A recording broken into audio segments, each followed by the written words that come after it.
শাকিব খানের তাণ্ডব সিনেমায় ক্যামিও চরিত্রে অভিনয় করছেন আফরান নিশো এবং সিয়াম আহমেদ। দর্শকরা এখন কি বলবেন, আর কি বা বলবে এই নায়কদের ফ্যানরাই? সোশ্যাল মিডিয়া খুললেই দেখা যায় ফ্যানদের সোশ্যালের ভার্চুয়াল একটি যুদ্ধ। কে বড়, শাকিব খান নাকি নিশো নাকি সিয়াম? গত ঈদে কিন্তু তিন নায়কেরই সিনেমা মুক্তি পেয়েছিল।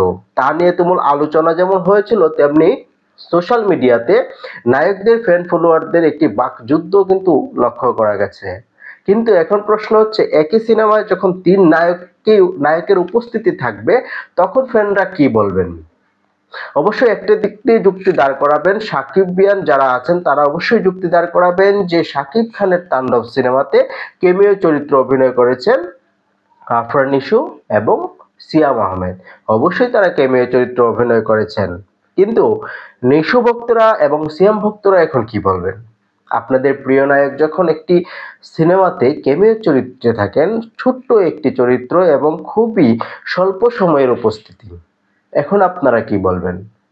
আপনার যদি আপনাদের নায়কদের জনপ্রিয়তার দিক বা দর্শকপ্রিয়তার দিক বিবেচনা করেন, তাদেরকে সর্বোচ্চ পর্যায়ে রাখতে চান, তাহলে তারা শাকিব খানের সিনেমাতে কেন ক্যামিও চরিত্রে অভিনয় করলেন? তারা তো পরিপূর্ণ একজন নায়ক, চাইলেই তারা তাদের পরবর্তী সিনেমা নিয়ে আসতে পারতেন, তারা একটি সিনেমায় লিড দিতে পারতেন। কেন তারা ছোট্ট একটি স্বল্প সময়ের চরিত্র নিয়ে উপস্থিত হতে যাচ্ছেন? এই প্রশ্নটা কিন্তু থেকেই যায়। এখন এই আপনারা যারা ফ্যান ফলোয়ার আছেন, এই নায়কদের তিন নায়কের ফ্যান ফলোয়ার যারা বাকযুদ্ধ নিয়ে ভার্চুয়াল জগতে মেতে থাকেন, তারা এখন কি বলবেন? কাকে এগিয়ে রাখবেন? নাকি বলবেন তিন নায়ক একসঙ্গে পর্দায় আসছেন, সেটি হতে যাচ্ছে একটি চমৎকার দৃশ্য?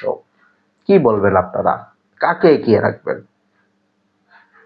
দর্শক, আপনাদের কাছেই আমার প্রশ্ন, যে আপনারা কমেন্টে জানাবেন তিন নায়কের একই সিনেমায় উপস্থিতিটি কিভাবে দেখছেন, এবং তাণ্ডব সিনেমায় শাকিব খানের সেই তাণ্ডব সিনেমায় ক্যামিও চরিত্রে অভিনয় করে আরো দুই নায়ক আফরান নিশো এবং সিয়াম আহমেদ, যারা ইন্ডাস্ট্রিতে নিজেদের অবস্থান তৈরি করেছেন এবং খুবই জনপ্রিয় দুইজন নায়ক, তারা এই ক্যামিও চরিত্রে অভিনয় করে তাদের ক্যারিয়ার জন্য কতটুকু ভালো করেছেন?